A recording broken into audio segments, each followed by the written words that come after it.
Okay,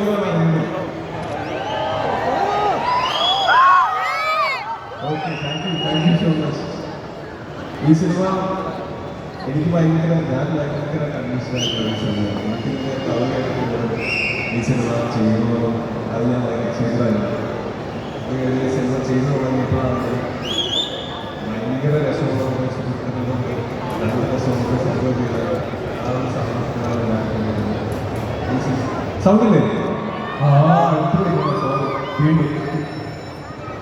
അപ്പോൾ ഞാൻ കഥ കേട്ട സമയം മുതൽ തന്നെ ഭയങ്കര എക്സൈറ്റഡായിട്ട് ചെയ്യാൻ കാത്തിട്ടുള്ള ഒരു സിനിമയാണ്.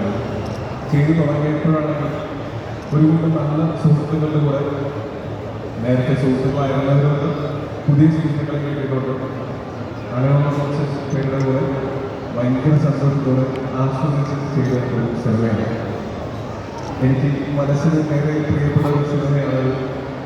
പക്ഷേ ഞാൻ ജോലി ചെയ്യുന്ന മേഖലയെ പറ്റിയുള്ള ഒരു സിനിമയായതുകൊണ്ട് കുറച്ച് കൂടുതൽ ചെയ്യാൻ പറ്റുമായിരുന്നു, അതുകൊണ്ടായിരിക്കും. പക്ഷെ ഞാൻ കരുതുന്നത് മലയാളികൾ ഭയങ്കരമായിട്ട് ഒരു സിനിമ കൾച്ചർ ഉള്ള ആൾക്കാരാണ്. അതായത് നമ്മൾ ദൈനിക സുഹൃത്തുക്കളായിട്ട് സംസാരിക്കുമ്പോഴും ഒക്കെ നമ്മൾ സിനിമ റെഫറൻസസ് ഭയങ്കരമായിട്ട് ഉപയോഗിക്കുന്ന ആൾക്കാരാണ്. അപ്പോൾ ഞാനൊക്കെ സിനിമയിൽ വരുന്നതിന് മുമ്പ് എനിക്ക് ഓരോ സിനിമ അല്ലെങ്കിൽ ഇവരുടെ ഓരോ ഇൻ്റർവ്യൂസും ഓരോ ഇൻ്റർവ്യൂസും ഒക്കെ കാണാനും അവരുടെ ലൈഫ് എങ്ങനെയാണെന്നൊക്കെ അറിയാനും ഭയങ്കര കൗതുകമുണ്ടാകുന്നതാണ്. അപ്പോൾ ഈ സിനിമ കുറച്ച് ആക്ടേഴ്സിൻ്റെ ടെക്നീഷ്യൻസിൻ്റെ ലൈഫ് എങ്ങനെയാണ് നമ്മൾ കാണുന്ന ഇൻസ്റ്റഗ്രാമിലും ഫേസ്ബുക്കിലും കാണുന്ന ഫോട്ടോസിലൊക്കെ ഇവരുടെ ലൈഫ് എന്താണ്, നമ്മൾ ഈ കാണുന്ന 2 മണിക്കൂർ സിനിമ ഇവർ ഒരു ദിവസം നമ്മൾ ഷൂട്ട് ചെയ്യുന്ന സമയത്ത് ഓരോ ദിവസവും 1 മിനിറ്റൊക്കെ ഫുട്ടേജ് ഉണ്ടാക്കുന്ന ആ പ്രോസസ്സിൻ്റെ പിന്നിൽ നിങ്ങൾ അരങ്ങിൽ കാണുന്നതിനപ്പുറം അണിയറയിൽ പ്രവർത്തിക്കുന്ന ഒരുപാട് പേരുണ്ട്, ഒരുപാട് ഡിപ്പാർട്ട്മെൻറ്റുകൾ.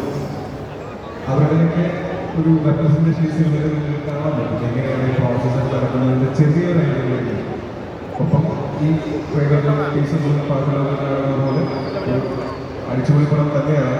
പക്ഷേ സിനിമ നമ്മൾ കുറച്ച് കഴിയുമ്പോഴത്തേക്ക് ഈ ക്യാരക്ടറിനെ ചുറ്റുമുള്ളവരുടെ ഇമോഷൻസ് ഒക്കെ നിങ്ങൾക്ക് കറക്റ്റാവും എനിക്ക് ഉറപ്പുണ്ട്. അവസാനമൊക്കെ ആകുമ്പോഴത്തേക്കും ചിലപ്പോൾ കണ്ടുതന്നേക്കാം, എനിക്ക് കുറേ സമയം നമുക്ക് ചിന്തിക്കാനുണ്ടാക്കി കുറേ കാര്യങ്ങളുള്ള ഒരു സിനിമയാണ്.